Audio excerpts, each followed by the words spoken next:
একটা হলো ভবিষ্যৎকে নিয়ে উৎকণ্ঠা, দুশ্চিন্তা, হতাশা।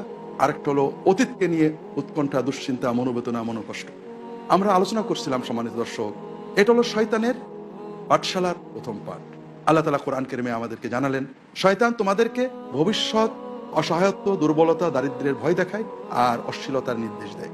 আর আল্লাহ তোমাদেরকে বলছেন তোমাদের তিনি ক্ষমা করবেন, তোমাদেরকে প্রাচুর্য, বরকত, কল্যাণ, মেহেরবানি দান করবেন। কাজেই আমাদেরকে আল্লাহ তাআলার রহমত বরকতের আশায় অন্তরটাকে পূর্ণ রাখতে হবে। আনা ইনদা যান্নি আবদি বি, আমি আমার বান্দা যেভাবে আমার ব্যাপারে ধারণা করবে আমাকে সেভাবে পাবে। আমার বান্দা যদি মনে করে আল্লাহ রহমত আর আমি পাবো না, ভবিষ্যৎ আমার খারাপ হয়ে যাবে, তার সেই অবস্থা হবে। আর বান্দা যদি আল্লাহ তাআলার উপর আস্থা রাখে যে অবশ্যই আল্লাহ তাআলা আমাকে এতদিন ভালো রেখেছেন, আল্লাহ তাআলা আমাকে অবশ্যই ভবিষ্যতে ভালো রাখবেন, তাহলে তো আল্লাহ তাআলা অবশ্যই ভালো রাখবেন। কাজেই মুমিনের দায়িত্ব হলো, ইমানের অংশ হলো এবং ইবাদত হলো যে আল্লাহর রহমতের উপর আশাটা পরিপূর্ণ রাখা, ভবিষ্যৎ নিয়ে কোনো দুশ্চিন্তা না করা। ভবিষ্যৎটা আমরা কিছুই জানি না, ভালো অথবা মন্দ, আমরা যত দুশ্চিন্তাই করি না কেন, ভবিষ্যৎ যেটা হবে সেটা হবে।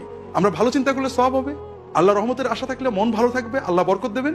খারাপের আশা করলে কষ্ট লাগবে, কিন্তু কোনো লাভ হবে না। আর এজন্যই তো আমরা দেখেছি আল্লাহ রাসূল সাল্লাল্লাহু আলাইহি ওয়াসাল্লাম বলেছেন, মান আসবাহা মুআফান ফি জাসাদিহি ওয়া আমিনান ফি সিরবিহি ওয়া ইনদাহু কুতু ইয়াউমিহি ফাকান্নামা হাইজাত লাহু দুনিয়া বিহাদাফিরিহা। যে ব্যক্তি সকাল হলো নিজে সুস্থ আছে, পরিবারে শান্তিতে আছে এবং সেদিনের খাবার তার কাছে আছে, তা তো দুনিয়া